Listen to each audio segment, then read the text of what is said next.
al Señor, de rodillas adórale, en la hermosura de su santidad, tu plena obediencia cual oro ofreciéndole, con el incienso de grata humildad.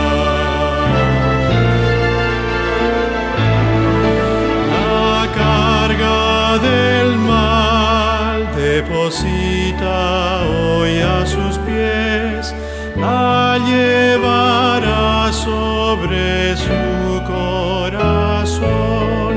Tus penas te quitará limpiando tus lágrimas, guiando tus pies a mayor bendición.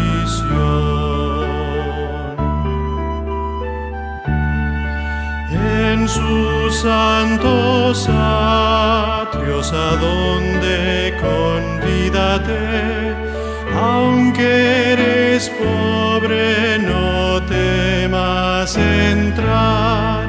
La firme constante fe y el puro sencillo amor, tales ofrendas pon sobre el altar. Y cuando tus dones le entregues a tu Señor, por su Hijo amado los aceptará, y tras noche